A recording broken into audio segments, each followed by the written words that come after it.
everybody. Merry Christmas, and it's Back to Basics. This week, we are going to talk about your soul.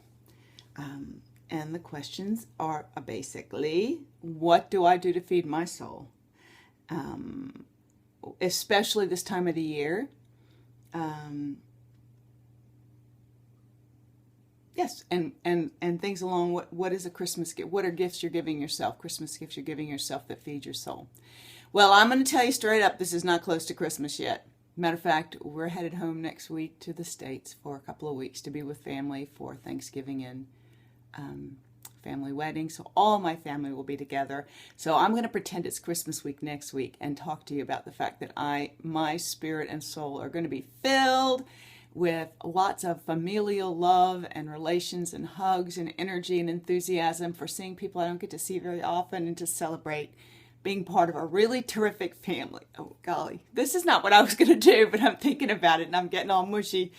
I'll see my girls and I'll see my son-in-law and his mom and all my brothers and sisters and all the nieces and nephews from all over the country for an awesome wedding celebration, an early Christmas celebration, and Thanksgiving celebration. So I feel very full to overflowing, as you can tell. When I'm full to overflowing, sometimes I cry. So my soul, well, my goodness, what a great topic for me, because in the last few months, I have had a release from baggage in my life that I never thought was going to happen. And it came at such an unexpected place and time and venue.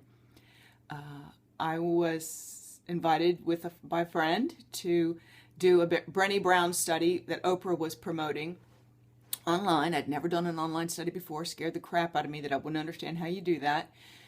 Cost me a little money. Bought the book and started to read. And my friend said, this is nothing earth-shatteringly new. You will already be familiar with most of this. And I was like, yeah, okay. My expectations were like, all right, this will just be something to do. Well, oh no, it was not just something to do. So never say never, and don't doubt that the most phenomenal thing can change your life just around the corner when you least expect it. So I want to talk about the things I've learned that are feeding my soul and how I feed my soul and how that has changed so much just now. Cutting edge, frontline reporting here. Started to do the Brené Brown study. Two concepts have changed my life and freed me from a life of fear and self-doubt, and they are shame and fear. And she approaches this topic and says, if you feel fear, it's probably shame-based. And if you hesitate to go out and try something, take a risk, live daringly, that's fear. Something's keeping you back. And I am in many, people might not know that about me, but there are things I would like to try, but then I'm afraid of how I will look foolish or ridiculous or embarrass myself. And God knows you don't want anybody to look at you wrong and you look like an idiot. So I wouldn't do a lot of things. But the shame is a big one. What she's taught me is that if I have shame, and shame is from the outside in. Shame is not about something we did. It's about the way people told us we should feel about ourselves just by being, not for doing, by being. And you get that message really, really early on in your life, and you just think that's a part of truth for you, and you don't know any different, and you don't know how to get rid of that. And you don't even realize it's happening.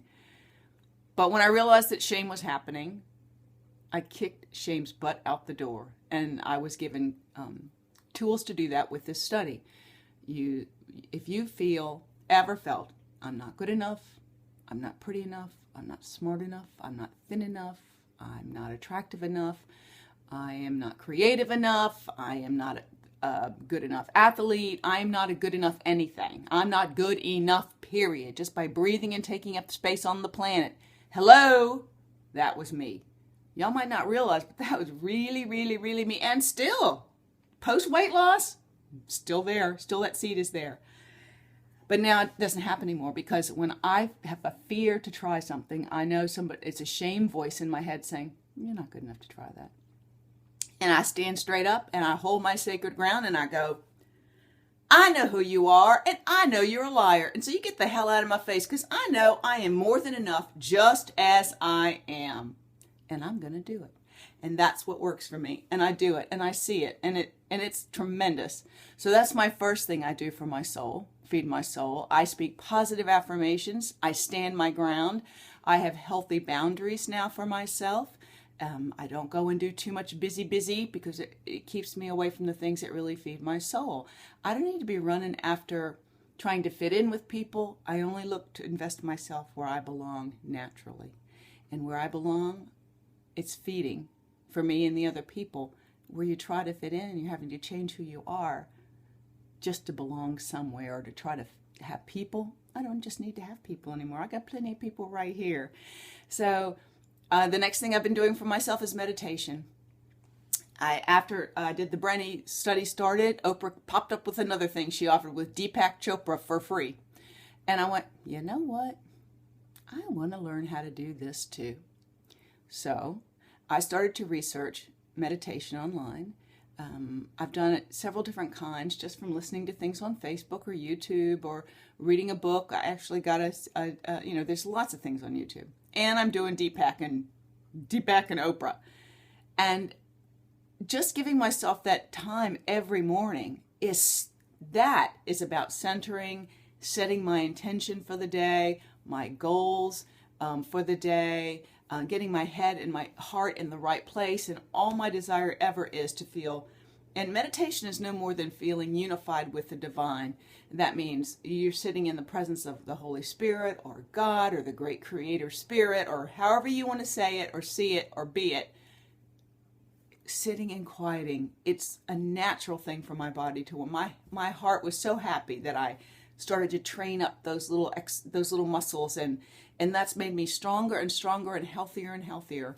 And so I receive inspiration and enlightenment every day just to be a better me. I do that for myself every day, and you don't know until you try it how much you're going to really love it. And that can be in a lot of different forms. So that's the other thing I do for myself. Now, what's the other thing I do for myself? Well, I've already talked to you before about my massages that I go for, and that's body, mind, and spirit.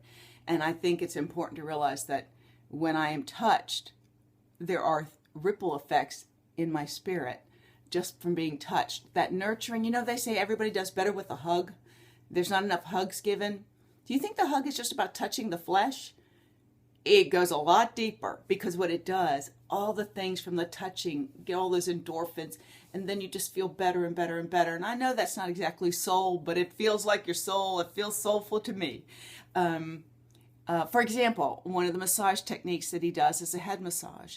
And I never know when he's going to do that. Somebody just throws that in for me, because I'm his special once a week massage person.